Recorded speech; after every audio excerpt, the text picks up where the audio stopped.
ਤਾਂ ਹੁਣ ਅੱਗੇ ਵਧਾਂਗੇ, ਗੱਲ ਕਰਾਂਗੇ ਡਰੋਨ ਪੱਥ ਦੀ। ਇੱਕ ਪਾਸੇ ਕੇਸ਼ਵ ਦੀ ਭੈਣ ਤੋਂ ਪੁਲਿਸ ਪੁੱਛਗਿੱਛ ਕਰ ਰਹੀ ਹੈ, ਉਧਰ ਕੇਸ਼ਵ ਵੀ ਜਿਹੜਾ ਹੈ ਪੁਲਿਸ ਦੀ ਪੁੱਛਗਿੱਛ ਦੇ ਅੰਡਰ यानी कि ਕਸਟਡੀ ਦੇ ਵਿੱਚ ਹੈ। ਔਰ ਆਖਿਰ ਇਹ ਹਥਿਆਰ ਜਿਹੜੇ ਨੇ ਉਹ ਕਿੱਥੋਂ ਆਏ ਨੇ? ਮੂਸੇਵਾਲਾ ਕਤਲकांड ਦੇ ਵਿੱਚ AK-47 ਤੇ A-94 ਵਰਗੇ ਮਾਰੂ ਹਥਿਆਰਾਂ ਦੇ ਨਾਂ ਸਾਹਮਣੇ ਆਏ ਸਨ। ਆਖਿਰ ਗੈਂਗਸਟਰ ਇਹ ਮਾਰੂ ਹਥਿਆਰ ਲੈ ਕੇ ਕਿੱਥੋਂ ਆਉਂਦੇ ਨੇ? ਨਿਊਜ਼ 18 ਦੇ ਲੈਬ ਐਨਾਲਾਈਸਿਸ ਦੇ ਵਿੱਚ ਇਸ ਦਾ ਖੁਲਾਸਾ ਹੋਇਆ।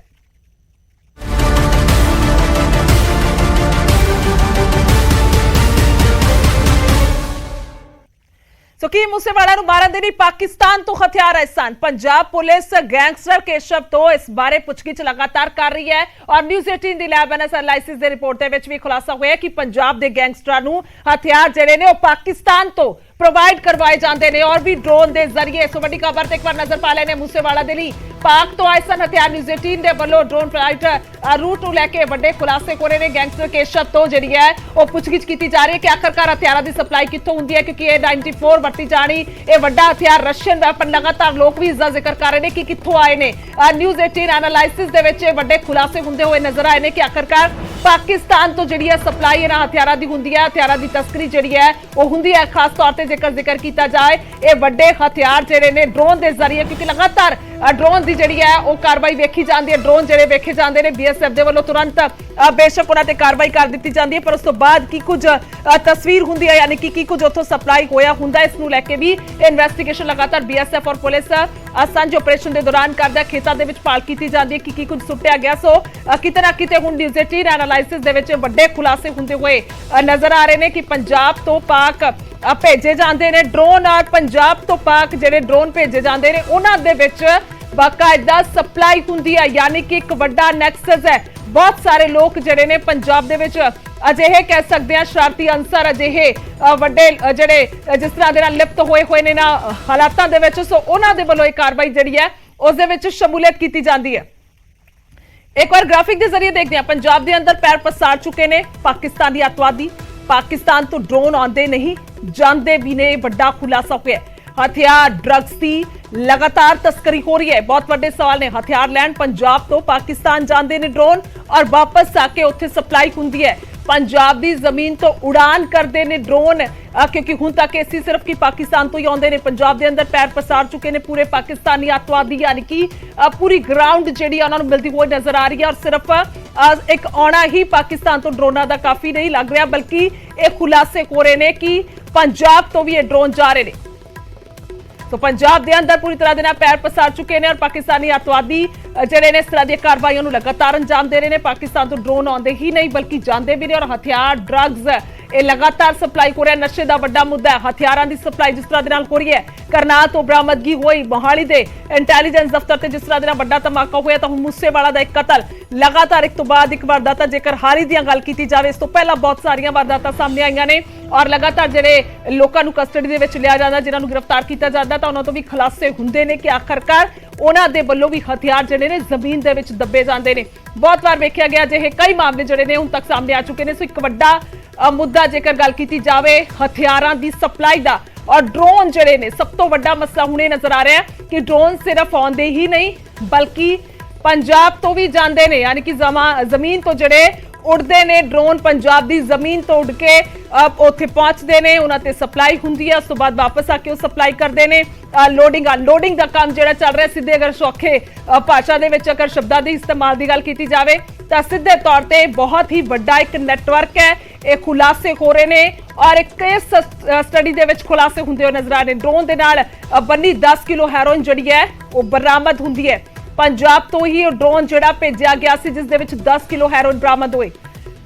पाकिस्तान तो ड्रग के नाल लोड होके ये ड्रोन आया और ड्रोन अमृतसर वाल नूं आया सी। सो लगातार खुलासे जिहड़े ने हुंदे हुए नजर आ रहे हैं। इस विचकार सीधे चलते अमृतसर तो पत्रकार साडे राजीव शर्मा। राजीव, लगातार इस ते नज़र बनी रहिंदी है, लगातार जिहड़ियां खबरां आउंदियां ने उस नूं लैके तुसीं भी मौके ते पहुंचदे हो, अधिकारियों नाल गलबात हुंदी है, तो हमेशा जिक्र यही हुंदा है कि नशा सप्लाई हुंदा है, इस च कोई दो राय नहीं है, हथियार आउंदे ने। पर एक बहुत वड्डा खुलासा होया कि पंजाब तो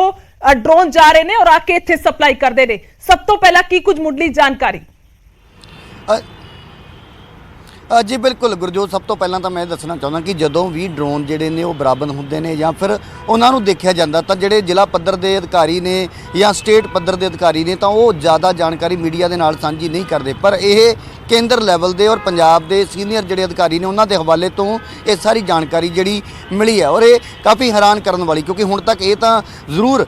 ਲੋਕਾਂ ਨੂੰ ਪਤਾ ਲੱਗ ਚੁੱਕਿਆ, ਸੁਰੱਖਿਆ ਏਜੰਸੀਆਂ ਨੂੰ ਵੀ ਪਤਾ ਲੱਗ ਚੁੱਕਿਆ ਕਿ ਡਰੋਨ ਦਾ ਇਸਤੇਮਾਲ ਕੀਤਾ ਜਾਂਦਾ। ਔਰ ਇੱਥੇ ਮੈਂ ਇਹ ਵੀ ਦੱਸਣਾ ਚਾਹੁੰਦਾ ਕਿ ਇਸ ਦਾ ਇਸਤੇਮਾਲ ਕੋਈ ਪਿਛਲੇ 1-2 ਮਹੀਨੇ ਜਾਂ ਸਾਲ ਤੋਂ ਨਹੀਂ, ਬਲਕਿ ਜਦੋਂ ਦਿਨਕਰ ਗੁਪਤਾ ਪੰਜਾਬ ਦੇ ਡੀਜੀਪੀ ਸੀ ਤਾਂ ਸਭ ਤੋਂ ਪਹਿਲਾਂ ਉਹਨਾਂ ਨੇ ਇਸ ਦਾ ਖੁਲਾਸਾ ਕੀਤਾ ਸੀ ਕਿ ਸਾਡੇ ਕੋਲ ਜਿਹੜੀਆਂ ਸੁਰੱਖਿਆ ਏਜੰਸੀਆਂ ਦੀ ਜਿਹੜੀ ਇਨਪੁਟ ਹੈ ਉਸ ਮੁਤਾਬਕ ਸਾਡੇ ਕੋਲ ਜਾਣਕਾਰੀ ਪਹੁੰਚੀ ਹੈ ਕਿ ਜਿਹੜੇ ਵੈਪਨ ਨੇ, ਕਿਉਂਕਿ ਪਹਿਲਾਂ ਇਹੀ ਕਿਹਾ ਜਾਂਦਾ ਸੀ ਕਿ ਜਿਹੜੀ ਡਰੱਗ ਹੈ ਉਹ ਜਿਹੜੀ ਕੰਡਿਆਲੀ ਤਾਰ ਹੈ ਉਸ ਦੇ ਰਾਹੀਂ ਵੱਖ-ਵੱਖ ਸਮਿਆਂ ਤੇ ਵੱਖ-ਵੱਖ ਮੌਸਮ ਤੇ, ਕਿਉਂਕਿ ਪਹਿਲਾਂ ਜਦੋਂ ਝੋਨੇ ਦਾ ਸੀਜ਼ਨ ਹੁੰਦਾ ਸੀ ਉਸ ਵੇਲੇ ਔਰ ਜਦੋਂ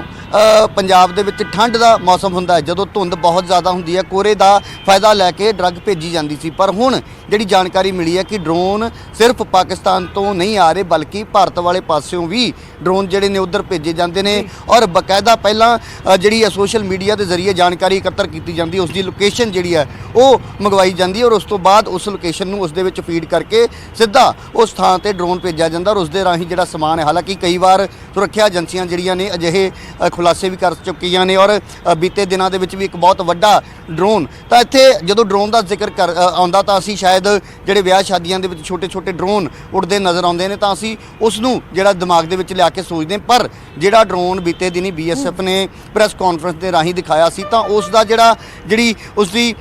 ਖਮਤਾ ਜਾਂ ਉਸ ਦੀ ਜਿਹੜੀ ਸਮਰੱਥਾ ਹੈ ਤਾਂ ਉਹ ਕਾਫੀ ਜ਼ਿਆਦਾ weight ਜਿਹੜਾ ਉਹ ਚੁੱਕ ਸਕਦਾ ਸੀ ਔਰ ਉਸੇ ਦੀ ਮਦਦ ਦੇ ਨਾਲ ਹੀ ਹੈਰੋਇਨ ਜਿਹੜੀ ਹੈ ਕਰੀਬ 10 ਕਿਲੋ ਹੈਰੋਇਨ ਉਸ ਡਰੋਨ ਦੇ ਰਾਹੀਂ ਭਾਰਤ ਵਾਲੇ ਪਾਸੇ ਆਈ ਸੀ। ਤਾਂ ਸੁਰੱਖਿਆ ਏਜੰਸੀਆਂ ਲਗਾਤਾਰ ਜਿਹੜੀਆਂ ਆਪਸੀ ਤਾਲਮੇਲ ਬਣਾ ਕੇ ਇਹਨਾਂ ਕਾਰਵਾਈਆਂ ਦੇ ਉੱਪਰ ਰੋਕ ਲਗਾਉਣ ਦੀ ਕੋਸ਼ਿਸ਼ ਤਾਂ ਕਰਦੀਆਂ ਨੇ, ਪਰ ਇੱਥੇ ਸਭ ਤੋਂ ਜਿਹੜੀ ਜ਼ਰੂਰੀ ਚੀਜ਼ ਸਮਝਣ ਵਾਲੀ ਹੈ ਕਿ ਬਾਰਡਰ ਏਰੀਏ ਦੇ ਭੋਲੇ ਭਾਲੇ ਨੌਜਵਾਨਾਂ ਨੂੰ ਜਿਹੜੇ ਦੋਹਾਂ ਮੁਲਕਾਂ ਦੇ ਵਿੱਚ ਦੇਸ਼ ਵਿਰੋਧੀ ਤਾਕਤਾਂ ਨੇ, ਭਾਵੇਂ ਉਹ ਪਾਕਿਸਤਾਨ ਦੇ ਵਿੱਚ ਹੋਣ ਜਾਂ ਫਿਰ ਭਾਰਤ ਵਾਲੇ ਪਾਸੇ ਹੋਣ, ਤਾਂ ਉਹਨਾਂ ਨੂੰ ਜਿਹੜਾ ਲਾਲਚ ਦਿੱਤਾ ਜਾਂਦਾ, ਕਿਉਂਕਿ ਬੀਤੇ ਦਿਨੀ ਇੱਕ ਜੋ ਸਟੇਟ ਸਪੈਸ਼ਲ ਆਪਰੇਸ਼ਨ ਔਰ ਜਿਹੜੇ STF ਨੇ ਇੱਕ ਨਾਬਾਲਗ ਨੌਜਵਾਨ ਨੂੰ ਵੀ ਗ੍ਰਿਫਤਾਰ ਕੀਤਾ ਸੀ ਔਰ ਉਸ ਦੇ ਵਿੱਚ ਇਹ ਖੁਲਾਸਾ ਹੋਇਆ ਸੀ ਕਿ ਉਸ ਨੂੰ ਜਿਹੜਾ ਮੋਬਾਈਲ ਉਸ ਦੇ ਘਰਦਿਆਂ ਨੇ ਪੜ੍ਹਾਈ ਦੇ ਲਈ ਲੈ ਕੇ ਦਿੱਤਾ ਸੀ, ਆਨਲਾਈਨ ਕਲਾਸਾਂ ਜਦੋਂ ਲੱਗਦੀਆਂ ਸੀ ਲਾਕਡਾਊਨ, ਤਾਂ ਉਸ ਦੀ ਮਦਦ ਇਹਨਾਂ ਨਸ਼ਾ ਤਸਕਰਾਂ ਨੇ ਔਰ ਜਿਹੜੇ ਹਥਿਆਰ ਉੱਥੋਂ ਮੰਗਾਉਂਦੇ ਨੇ ਔਰ ਉਸ ਦੇ ਵਿੱਚ ਸਿੱਧਾ ਕਨੈਕਸ਼ਨ ਜਿਹੜਾ ਮੋਹਾਲੀ ਜਿਹੜਾ ਅਟੈਕ ਉਸ ਦੇ ਨਾਲ ਵੀ ਜੋੜ ਕੇ ਦੇਖਿਆ ਜਾ ਰਿਹਾ ਸੀ। ਪਰ ਲੁਧਿਆਣਾ ਦੇ ਵਿੱਚ ਜਿਹੜਾ ਕੋਰਟ ਕੰਪਲੈਕਸ ਦੇ ਵਿੱਚ ਬਲਾਸਟ ਹੋਇਆ ਸੀ ਉਸ ਦੇ ਨਾਲ ਉਹਨਾਂ ਲੋਕਾਂ ਦੇ ਤਾਰ ਜੁੜੇ ਸੀ, ਤਾਂ ਕਿਤੇ ਨਾ ਕਿਤੇ ਸਿਰਫ ਨਸ਼ਾ ਨਹੀਂ ਬਲਕਿ ਹਥਿਆਰਾਂ ਨੂੰ ਲਿਆਉਣ ਦੇ ਲਈ ਵੀ ਹੁਣ ਜਿਹੜੇ ਨਸ਼ਾ ਤਸਕਰ ਨੇ ਜਾਂ ਜਿਹੜੇ ਦੇਸ਼ ਵਿਰੋਧੀ ਅੰਸਰ ਨੇ ਉਹ ਲੱਗੇ ਹੋਏ ਨੇ। ਪਰ ਸਾਡੇ ਦੇਸ਼ ਦੀਆਂ ਜਿਹੜੀਆਂ ਸੁਰੱਖਿਆ ਏਜੰਸੀਆਂ ਨੇ ਉਹ ਲਗਾਤਾਰ ਇਹਨਾਂ ਲੋਕਾਂ ਤੇ ਨਜ਼ਰ ਰੱਖਦੀਆਂ ਨੇ। ਤਾਂ ਇੱਥੇ ਵੀ ਇਹ ਵੀ ਸਮਝਣ ਦੀ ਲੋੜ ਹੈ ਕਿ ਸਿਰਫ BSF ਜਾਂ ਪੰਜਾਬ ਪੁਲਿਸ ਨਹੀਂ ਬਲਕਿ ਦੇਸ਼ ਭਰ ਦੀਆਂ ਜਿੰਨੀਆਂ ਵੀ ਸੁਰੱਖਿਆ ਏਜੰਸੀਆਂ ਨੇ ਉਹਨਾਂ ਦੀ ਸਰਹੱਦੀ ਖੇਤਰ ਦੇ ਵਿੱਚ ਇੱਕ ਜਿਹੜੀ ਮੂਵਮੈਂਟ ਹੈ ਉਹਦੇ ਉੱਪਰ ਨਜ਼ਰ ਰਹਿੰਦੀ ਹੈ। ਪਰ ਹੁਣ ਜਿਸ ਤਰ੍ਹਾਂ ਗਰਮੀ ਹੈ ਤਾਂ ਗਰਮੀ ਦੇ ਵਿੱਚ ਜਿਹੜੀ ਹੈ ਉਹ ਵਿਜ਼ਿਬਿਲਟੀ ਬਹੁਤ ਜ਼ਿਆਦਾ ਹੁੰਦੀ ਹੈ, ਜੇ ਇੱਕ ਡਰੋਨ ਬਹੁਤ ਉਚਾਈ ਤੇ ਵੀ ਉੱਡ ਰਿਹਾ ਤਾਂ ਉਹ ਨਜ਼ਰ ਆ ਸਕਦਾ, ਪਰ ਜਦੋਂ ਧੁੰਦ ਦਾ ਸੀਜ਼ਨ ਹੁੰਦਾ, ਕੋਰੇ ਦਾ ਸੀਜ਼ਨ ਹੁੰਦਾ ਤਾਂ ਉਦੋਂ ਇਹ ਲੋਕ ਜ਼ਿਆਦਾ ਐਕਟਿਵ ਨਜ਼ਰ ਆਉਂਦੇ ਨੇ। ਤਾਂ ਇਸ ਵਾਰ ਚੁਣੌਤੀ ਬਹੁਤ ਵੱਡੀ ਹੈ ਸੁਰੱਖਿਆ ਏਜੰਸੀਆਂ ਦੇ ਲਈ, ਕਿਉਂਕਿ ਗਰਮੀ ਤੋਂ ਬਾਅਦ ਜਦੋਂ ਸਰਦੀ ਦਾ ਮੌਸਮ ਆਏਗਾ ਤਾਂ ਇਹ ਜਿਹੜੇ ਲੋਕ ਨੇ ਇਹ ਟੈਕਨੋਲੋਜੀ ਨੂੰ ਜਿਹੜਾ ਉਹ ਸਭ ਤੋਂ ਪਹਿਲਾਂ ਜੋ ਹੈ ਐਡਵਾਂਸ ਟੈਕਨੋਲੋਜੀ ਦੇ ਨਾਲ ਇਹ ਚੀਜ਼ਾਂ ਜਿਹੜੀਆਂ ਕਰਦੇ ਨੇ, ਜਦਕਿ ਜਿਹੜੀਆਂ ਸੁਰੱਖਿਆ ਏਜੰਸੀਆਂ ਨੂੰ ਇਹ ਚੀਜ਼ ਸਮਝਣ ਲੱਗਿਆਂ ਸਮਾਂ ਜ਼ਰੂਰ ਲੱਗਦਾ, ਫਿਰ ਉਸ ਦਾ ਤੋੜ ਜਿਹੜਾ ਉਹ ਲੱਭਣਾ ਪੈਂਦਾ। ਪਰ ਇਹ ਜਿਹੜਾ ਖੁਲਾਸਾ ਹੋਇਆ ਬਹੁਤ ਹੈਰਾਨ ਕਰਨ ਵਾਲਾ, ਕਿਉਂਕਿ ਪੰਜਾਬ ਦੇ ਵਿੱਚ ਲਗਾਤਾਰ ਲਾਅ ਐਂਡ ਆਰਡਰ ਦੀ ਜਿਹੜੀ ਸਥਿਤੀ ਔਰ ਪੰਜਾਬ ਦੇ ਜਿੰਨੇ ਵੀ ਹੁਣ ਤੱਕ ਦੇ ਮੁੱਖ ਮੰਤਰੀ ਰਹੇ ਨੇ ਤਾਂ ਜਦੋਂ ਦੇਸ਼ ਦੇ ਗ੍ਰਹਿ ਮੰਤਰੀ ਦੇ ਨਾਲ ਮੁਲਾਕਾਤ ਕੀਤੀ ਜਾਂਦੀ ਹੈ ਤਾਂ ਇਸੇ ਮੁੱਦੇ ਨੂੰ ਹੀ ਵਿਚਾਰਿਆ ਜਾਂਦਾ, ਕਿਉਂਕਿ ਬਾਰਡਰ ਇੱਕ ਬੜਾ ਸੈਂਸਿਟਿਵ ਸੂਬਾ ਹੈ, ਬੜਾ ਅਸੀਂ ਕਹਿ ਸਕਦੇ ਹਾਂ ਕਿ ਨਾਜ਼ੁਕ ਜਿਹੜੇ ਹਾਲਾਤ ਨੇ ਸਰਹੱਦ ਦੇ ਨਾਲ ਜਿਹੜੇ ਲੱਗਦੇ ਇਲਾਕੇ ਨੇ, ਤਾਂ ਉਹਨਾਂ ਲੋਕਾਂ ਨੂੰ ਕਿਤੇ ਨਾ ਕਿਤੇ ਅਵੇਅਰ ਕਰਨ ਦੇ ਲਈ ਵੀ ਸਰਕਾਰਾਂ ਲਗਾਤਾਰ ਕੰਮ ਕਰਦੀਆਂ ਨੇ। ਪਰ ਇਹਨਾਂ ਭੋਲੇ ਭਾਲੇ ਲੋਕਾਂ ਨੂੰ ਕੁਝ ਪੈਸਿਆਂ ਦਾ ਲਾਲਚ ਦਿੱਤਾ ਜਾਂਦਾ ਹੈ ਔਰ ਇਹਨਾਂ ਨੂੰ ਸਿਰਫ ਇੱਕ ਕੋਰੀਅਰ ਦੇ ਵਾਂਗ ਇਸਤੇਮਾਲ ਕੀਤਾ ਜਾਂਦਾ ਕਿ ਇੱਕ ਸਮਾਨ ਇੱਕ ਦੂਸਰੀ ਥਾਂ ਤੋਂ ਪਹੁੰਚਾਉਣਾ ਔਰ ਉਸ ਤੋਂ ਬਾਅਦ ਇਹ ਚੀਜ਼ਾਂ ਕਿੱਥੇ ਜਾਂਦੀਆਂ ਨੇ ਇਸ ਬਾਰੇ ਸ਼ਾਇਦ ਹਾਲੇ ਤੱਕ ਕੋਈ ਵੀ ਸੁਰੱਖਿਆ ਏਜੰਸੀ ਖੁਲਾਸਾ ਨਹੀਂ ਕਰ ਸਕੀ। ਬਰਾਮਦਗੀਆਂ ਜਦੋਂ ਕੀਤੀਆਂ ਜਾਂਦੀਆਂ ਨੇ ਪ੍ਰੈਸ ਕਾਨਫਰੰਸ ਕਰਕੇ ਜਾਣਕਾਰੀ ਦਿੱਤੀ ਜਾਂਦੀ ਹੈ ਔਰ ਇੱਕ ਦੂਜੇ ਮਹਿਕਮੇ ਵੱਲੋਂ ਆਪਣੇ ਅਧਿਕਾਰੀਆਂ ਦੀ ਜਵਾਨਾਂ ਦੀ ਪਿੱਠ ਥਪਥਪਾਈ ਜਾਂਦੀ ਹੈ, ਪਰ ਸਭ ਤੋਂ ਵੱਡਾ ਸਵਾਲ ਅੱਜ ਵੀ ਉਹੀ ਬਰਕਰਾਰ ਹੈ ਕਿ ਉਸ ਦਾ ਜਿਹੜਾ ਨੈਟਵਰਕ ਹੈ ਉਸ ਬਾਰੇ ਪਤਾ ਲਗਾਉਣ ਦੇ ਬਾਅਦ ਇਹ ਖੁਲਾਸਾ ਨਹੀਂ ਅੱਜ ਤੱਕ ਹੋਇਆ ਕਿ ਇਹ ਜਿਹੜਾ ਨਸ਼ਾ ਇੱਥੋਂ ਫੜਿਆ ਗਿਆ ਸੀ ਆਖਿਰਕਾਰ ਅੱਗੇ ਕਿੱਥੇ ਜਾਣਾ ਸੀ, ਇਹ ਪੰਜਾਬ ਦੇ ਵੱਖ-ਵੱਖ ਜ਼ਿਲ੍ਹਿਆਂ ਦੇ ਵਿੱਚ ਜਾਣਾ ਸੀ ਜਾਂ ਜਿਹੜੇ ਹਥਿਆਰ ਆਏ ਨੇ ਇਹ ਕਿੱਥੇ ਇਸਤੇਮਾਲ ਕੀਤੇ ਸੀ ਤਾਂ ਕਿਤੇ ਜਾਣੇ ਸੀ, ਔਰ ਪਹਿਲਾਂ ਜਿਹੜੀਆਂ ਖੇਪਾਂ ਗਈਆਂ ਨੇ ਉਹ ਕਿੱਥੇ ਇਸਤੇਮਾਲ ਹੋਈਆਂ ਨੇ। ਇੱਕ ਵੱਡਾ ਸਵਾਲ ਅੱਜ ਵੀ ਬਣਿਆ ਹੋਇਆ, ਪਰ ਜਿਹੜਾ ਖੁਲਾਸਾ ਅੱਜ ਨਿਊਜ਼ ਇਸ ਵੇਲੇ ਜੋ ਹਾਲਾਤ ਨੇ ਔਰ ਸਭ ਦੇਖ ਰਹੇ ਨੇ ਕਿ ਕਿਵੇਂ ਬਹੁਤ ਆਸਾਨੀ ਦੇ ਨਾਲ ਹਥਿਆਰਾਂ ਦੀ ਸਪਲਾਈ ਹੋ ਰਹੀ ਹੈ। ਜਿਵੇਂ ਤੁਸੀਂ ਦੱਸਿਆ ਕਿ ਉਹ ਇੱਕ ਗ੍ਰਿਪ ਹੁੰਦੀ ਹੈ ਉਸ ਡਰੋਨ ਦੀ ਔਰ ਉਹ ਇੰਨਾ ਪਾਵਰਫੁਲ ਹੁੰਦਾ ਹੈ ਕਿ ਉਹ ਸਾਰਾ weight ਚੁੱਕ ਸਕਦਾ ਹੈ। ਕਿਸ ਤਰ੍ਹਾਂ ਦੇ ਨਾਲ ਅੱਗੇ ਐਕਸ਼ਨ ਲੈਣ ਦੀ ਤਿਆਰੀ ਜੇਕਰ ਕੀਤੀ ਜਾਵੇ ਤਾਂ ਕੀਤੀ ਜਾ ਰਹੀ ਹੈ? ਜੇਕਰ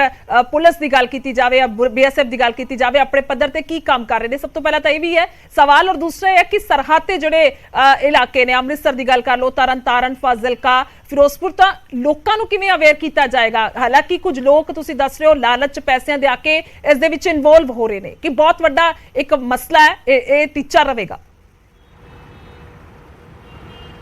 ਜੀ ਬਿਲਕੁਲ, ਇਹ ਬੜਾ ਇੱਕ ਵੱਡਾ ਸਵਾਲ ਹੈ। ਔਰ ਜੇਕਰ ਮੈਂ ਕੁਝ ਸਾਲ ਪਿੱਛੇ ਜਾਵਾਂ ਤਾਂ ਦੀਨਾਨਗਰ ਦੇ ਵਿੱਚ ਜਿਹੜਾ ਅਟੈਕ ਹੋਇਆ ਸੀ ਉਸ ਵੇਲੇ ਪੰਜਾਬ ਦੇ DGP ਸੁਮੇਧ ਸੈਣੀ ਸਨ, ਤਾਂ ਉਹਨਾਂ ਨੇ ਖੁਲਾਸਾ ਕੀਤਾ ਸੀ ਕਿ ਜਿਹੜੇ ਅੱਤਵਾਦੀ ਸਰਹੱਦ ਪਾਰ ਕਰਕੇ ਇੱਥੋਂ ਤੱਕ ਪਹੁੰਚੇ ਨੇ ਉਹ GPS ਸਿਸਟਮ ਉਹਨਾਂ ਦੇ ਕੋਲ ਸੀ। ਤਾਂ ਇਹ ਜਿਹੜੇ ਜਿੰਨੇ ਵੀ ਭਾਵੇਂ ਉਹ ਹਥਿਆਰਾਂ ਦਾ ਇਹ ਕਾਲਾ ਧੰਦਾ ਕਰਨ ਵਾਲੇ ਨੇ, ਨਸ਼ੇ ਦਾ ਧੰਦਾ ਕਰਨ ਵਾਲੇ ਨੇ, ਤਾਂ ਇਹ ਟੈਕਨੋਲੋਜੀ ਜਿਹੜੀ ਹੈ ਉਸ ਨੂੰ ਡਿਵੈਲਪ ਕਰਦੇ ਨੇ ਕਿ ਨਵਾਂ ਤਰੀਕਾ ਕੀ ਲੱਭਿਆ ਜਾਵੇ। ਔਰ ਜਿਹੜਾ ਬੀਤੇ ਦਿਨੀ ਖੁਲਾਸਾ ਹੋਇਆ ਸੀ ਜਿਸ ਨੌਜਵਾਨ ਨੂੰ, ਨਾਬਾਲਗ ਨੂੰ